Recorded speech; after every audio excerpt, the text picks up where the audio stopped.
This is Ministry Conversations. Join us as we sit down with ministry experts from across Texas Baptist Life and answer practical questions for effective ministry. We want to help your church fulfill the Great Commission fueled by the Great Commandment. Welcome to Ministry Conversations. My name is Clay Jacobson. I'm the director of the cooperative program.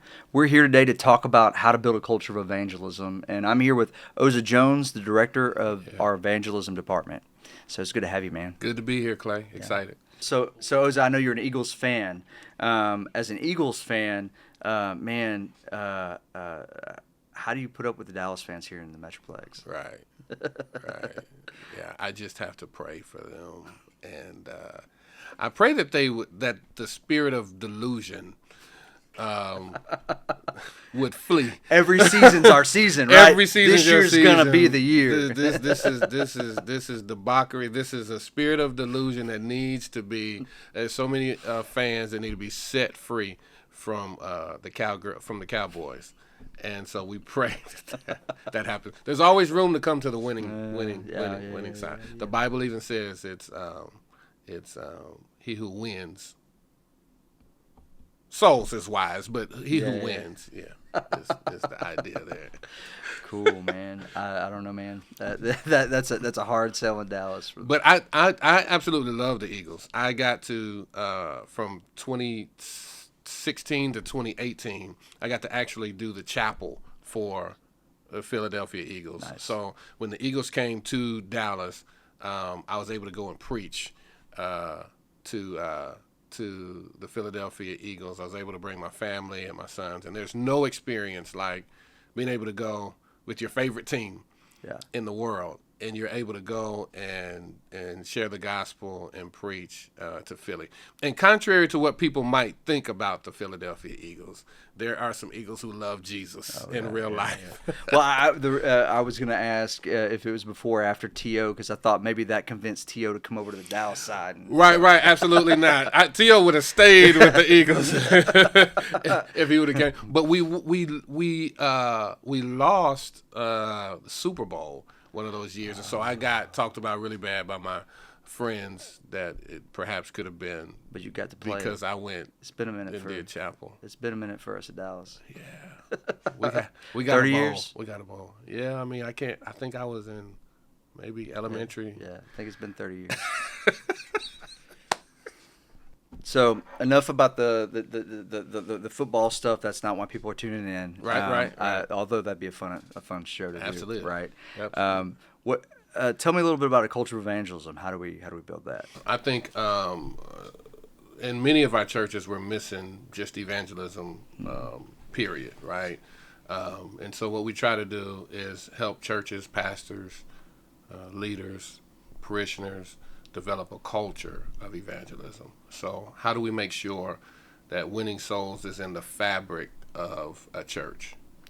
You mean it's not just the pastor's job to do that? Not at all. And sadly, that's the case in many churches. They feel like it's the pastor's job to reach everyone when God has commanded every believer to share the gospel. And so we try to help churches do that, not just come to church on Sunday, listen to the pastor, or wait for the pastor to grow a church or grow the kingdom. Yeah. But it's the church's job to grow the kingdom.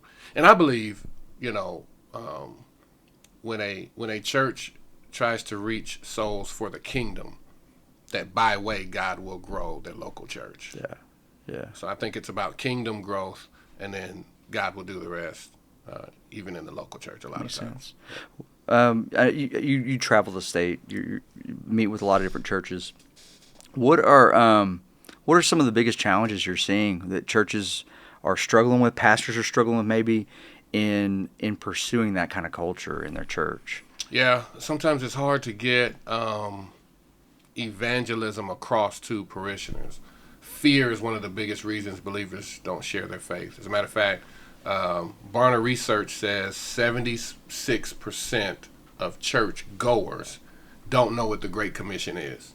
Oh, wow. 76% of church goers don't know what the Great Commission is. So you have ushers and parking lot attendants and elders, deacons, sometimes even ministers that don't know what the Great Commission is. And so no wonder 85, 90% of our churches are in decline. It's because we've missed the main goal of why God didn't take us to heaven after we gave our life to Jesus. The only reason he left us here was to bring somebody else to heaven.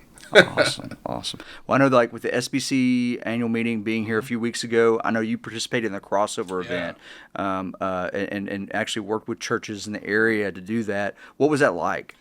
It was really good to see some 90 churches across the Metroplex all taking 1 week, the same week, to be intentional about sharing the gospel, sharing the faith was amazing. I asked my team, the evangelism team, to work with Freedom Church in Bedford. And we did 3 days of training. We trained in relational evangelism, apologetics, and community saturation. We did that for 3 days.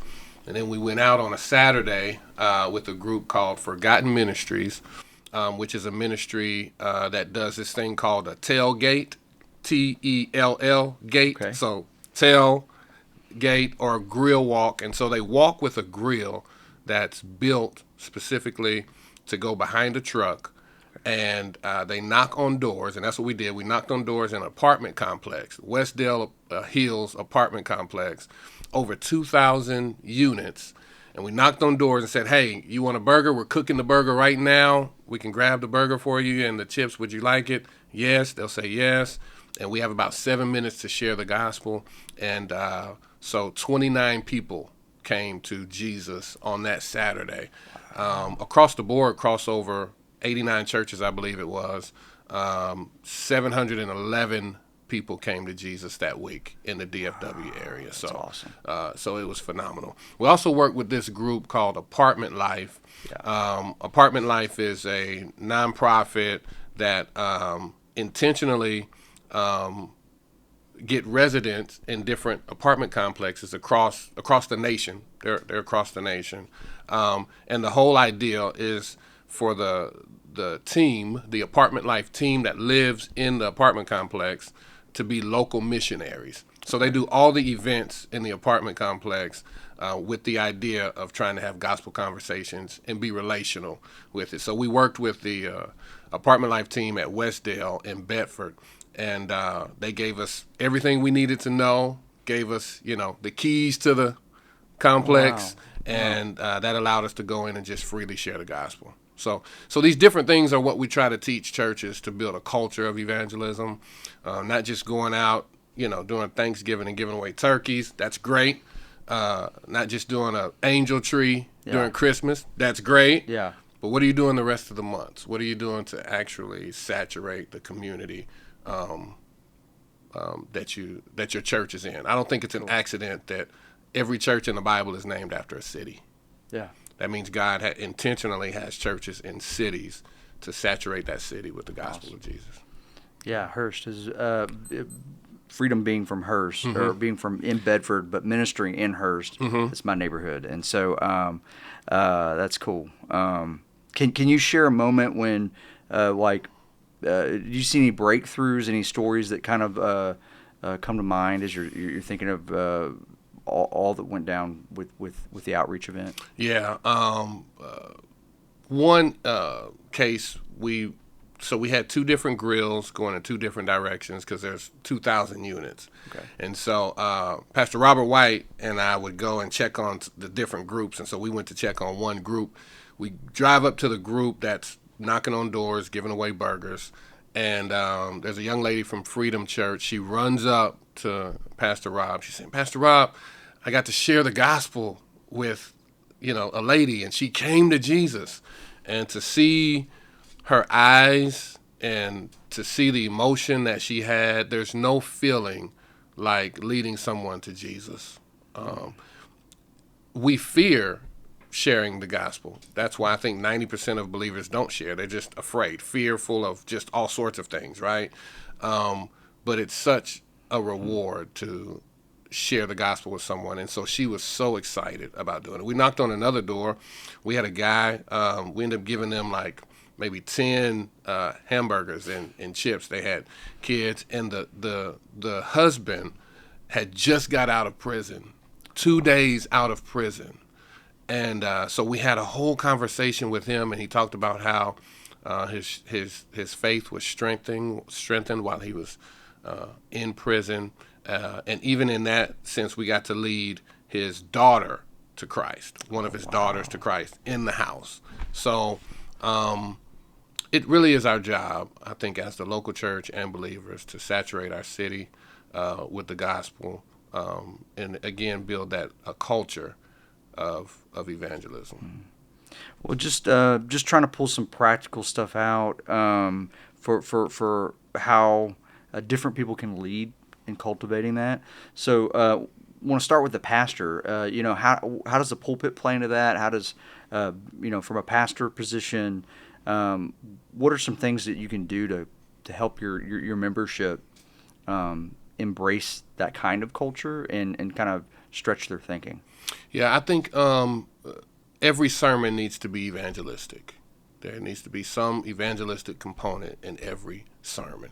I think what it does for parishioners is, even if they're afraid to witness to their friend or someone they meet, if all they can do is invite them to church, knowing, this may sound a little off, but just knowing for sure that the preacher, the pastor, is going to preach the gospel, is going to share the gospel in a clear, practical way where that person, can come to Christ. I think another thing is really understanding that the altar call, that moment when the sermon is over, when a person makes the biggest decision of their life, making sure that moment is strategically planned, whether that's making sure you have people that are coming up, people that are in aisles that can pray for people, making sure it's clear that we're not looking at you, but we want to walk with you if you want to give your life to Christ. So I think that moment, that altar call moment, is really, really important to be intentional with, to make sure that everything we do in a worship experience is to set a tone for that altar call, that someone may make the best decision of their life in giving their life to Jesus. So I think those are a couple of ways from the pulpit that could help. What about leaders that maybe they're that may not even be paid, but they're leaders in the church, leading from that middle space? Yeah. How can they help support the pastor in it, but also cultivating that? Yeah, I think it's so. There's a few things that we try to do as an evangelism team here at Texas Baptist. We try to teach parishioners and leaders to define the gospel, to defend the gospel, to declare the gospel, and to demonstrate the gospel. So I think demonstration in that volunteer lead area, I think by demonstrating that they're leading people to Christ, this could be stories, this could be videos told on the screen during the worship experience, to make sure that people actually see other leaders in the church demonstrating the gospel, demonstrating that they're sharing their faith, that they're sharing the gospel with someone else. So I think demonstration, we have so much theory and we say so many things, but who's actually doing it? So I think if they do it, that's the best demonstration. And I say this too, Clay, and this is kind of tough, but I tell pastors this, if there's anyone on your leadership team that does not weekly witness and share the gospel with people, and you can check it, right? Yeah. There's they're not making up names. They're not just making up names, right? If you have anyone on your leadership team that does not do that, they need to cease to be on your leadership team, period. Everything we do is for people to come to Jesus. That's what we're here for. That's what the local church is for. Yeah. Ultimately, yes, we sing songs, we have worship, we have bylaws, we have culinary arts, we have student ministry, children, we have all of these things, but the reason for it all is to win someone to Christ. What, just thinking about that, what are some of your favorite, I know there's a lot of different ways to share your faith. What are some of the ones you point people to, or ones that you tend to prefer? Yeah. So I prefer relational evangelism. Yeah. Nothing wrong with like the grill walk where you're knocking on doors and you, that's a really cool way to do it. But I like relational evangelism because it's evangelism and discipleship together. So you build relationship with someone. I kind of put what was called the 4x4. Yeah, I kind of put it on steroids, right? So identifying the people, identifying lost people. I always say, if you don't have any lost people in your life, your circle is too saved, right? You need some lost people. So identifying lost people, putting on sunglasses, SON, looking at people like Jesus looked at people, right? So identifying the people, then interceding through prayer. So you identify a lost person, and then you're praying for this person. You're interceding through prayer. Yeah. Prayer still works, right? As a matter of fact, anything we do in ministry only goes as far as our prayer life, right? And so then we invest on purpose, right? So we're investing in their lives. That could be giving them a gift card, taking them to eat, right? Spending time with them, right? Asking them about their family, spending time going to a game with them, getting them tickets to a concert, whatever, investing in their lives, investing on purpose. And then you invite with passion. You're inviting them to a relationship with Jesus. This could be the moment where you have that conversation and the person is ready to give their life to Christ. Or maybe they just have questions and you just answer those questions, but you're in a relationship, so you can do that. And then I talk about intentional partnerships, right? What partnerships, who are you partnering with in your community? If your church ceased to exist, would anyone miss you? If your church, God forbid, burned down, would the community say, build a TJ Maxx or a Ross? Or would they say, no, we got to get that church back? And then the last piece of it is inspecting the process.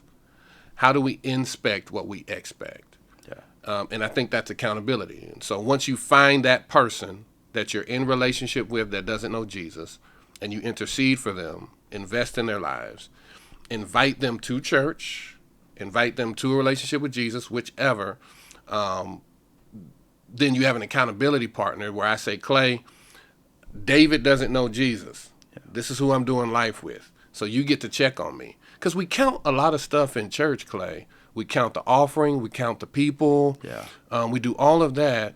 But we really don't inspect if people are, we just assume people are sharing the gospel. And they're not. Mm-hmm. So inspect what we expect. This person that you've identified to be lost, that you're doing life with, have another believer that's praying with you, and then let them know how this is going. So that's one way, just relational. That's kind of lengthy, but that's relational evangelism. And then we have stuff like 3 circles. Yeah. I love 3 circles. I just taught some students 2 weeks ago, and they can go right on their phone, get on the app, Life on Mission, right? Type in Life on Mission, and then you get this 3 circles where it just describes in 3 circles the fact that God sent his son Jesus to die on the cross and resurrected from the dead because we're imperfect, but we have a perfect God that sent his son to die for us. So it's just an easy way. So 3 circles is real good. I love Who's Your One.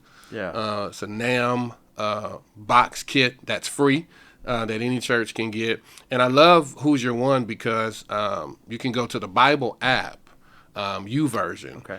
And everything is digital. So if you have next gen, if you have millennials or Gen Z who want to do it digitally, they can do a Bible study together. They can do a devotional together as they choose the one person that doesn't know Jesus, and they basically do life with that person till that person comes to Jesus. So those are just a few things, a few ways that I like.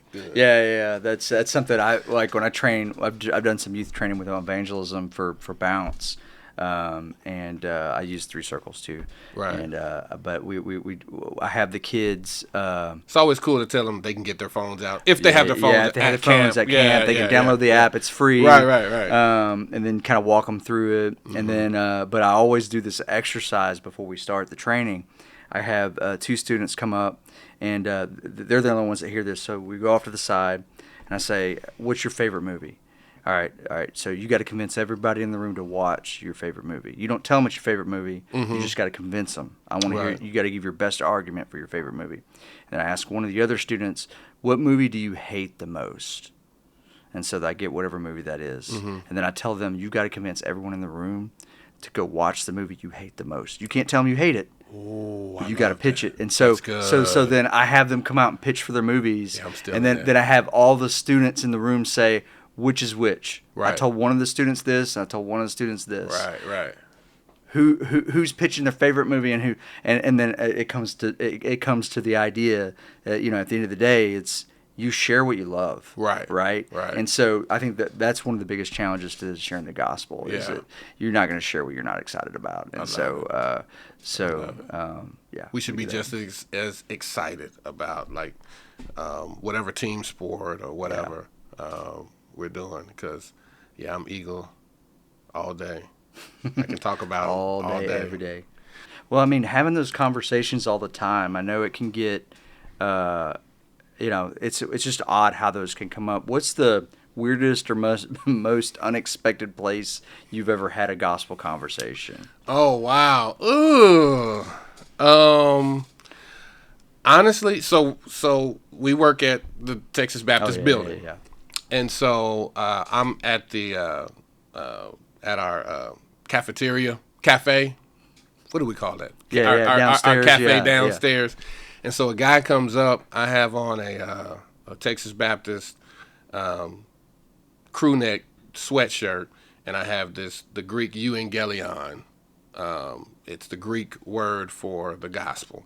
So it's spelled out in Greek, and so it's meant for that, for people to ask, what is that? Yeah. Or for people who know Jesus say, oh, I know what that is. And so I have a guy who comes up and says, hey, I was just trying to read that. What is that? And of course I get to tell him it's Evangelion. It's the good news. It's the gospel of Jesus Christ. And so he said, that sounds really good. So I asked him his name. He gives me his name. I tell him my name. He asks what we do at Texas Baptist. And so I tell him, like I tell everyone else, we're kind of a Home Depot for churches, right? We help churches with everything. And he says, well, what do you do? I said, well, I'm director of evangelism. And I said, what do you do? He says that he does like invoices for doctors. I guess in the building or whatever. I said, what floor are you? He says, what floor are you on? I said, I'm on the 11th floor.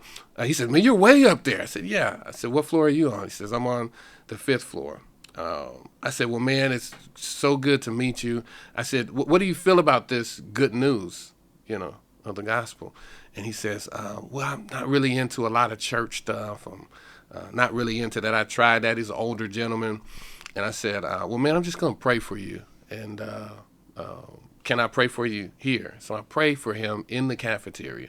Now, he didn't receive Jesus, but I pray that a seed is planted, because I truly believe what the Bible says. Some plant, some water, and God gives the increase. And I think that's important to know about sharing your faith, too. You may not always get the bucket, so to speak. Yeah. The person may not always come to Jesus that you're talking to, but our job is to at least plant a seed. That's awesome. So that's probably the weirdest. Like, we're at work in the Baptist building. Yeah. So there are people lost in this building. Yeah, no, that makes sense. Yeah. I mine's Uber driver in Portland, and so Portland, Oregon, not Maine. And so we were on a vision tour. We take pastors and go to places where churches need to be planted, that kind of thing. And we were taking an Uber driver, an Uber to a famous bookstore there in Portland. And the Uber driver, we got in this whole conversation with him because one of the pastors with us saw the Star Wars thing on the back of his car, and they were doing Wookiee impersonations of each other. They were both doing their Chewbacca impressions. And so we got talking about, like, while we were there, talked a little bit about Jesus, and then he tried to convert us to his alien UFO kind of weird thing. Right, it was I'd never been evangelized back like that hard before with UFOs, but it's a thing, man. So that was his religion. It was fun. Wow. It's the stuff that you would hear if people even knew that you. And Uber evangelism is really good, though. Yeah. You got a captive audience. Right. You can tell a person, hey, can you put it on this radio station? Tell them to put it on a Christian radio station and see what they say. But that's awesome. Good. Yeah. All right, I've got.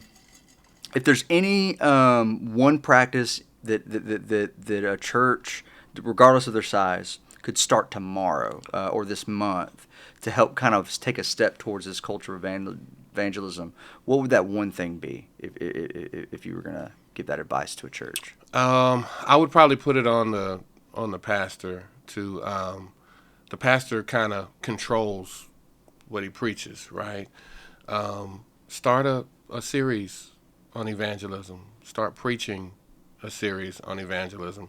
You may not be able to get the people to move tomorrow, but the pastor can move. Yeah. And so as a senior leader, either preaching a series through evangelism or rounding up your leaders together to kind of see where their heart is as it relates to evangelism. Or call us. We'll come in and talk to your leadership team. You could do that tomorrow. There you go. But yeah, that's what I would say. Maybe start gearing your heart to preach through evangelism, just to see where the hearts of the people are. Yeah. Awesome, man. Well, thank you for taking time to stop in and have this conversation with us. Thanks for having me, man. All right. Thanks for joining us for this episode of Ministry Conversations. Ministry Conversations is made possible through your giving to the Texas Baptist Cooperative Program. Have a topic you want to hear about? Let us know by emailing news@texasbaptist.org.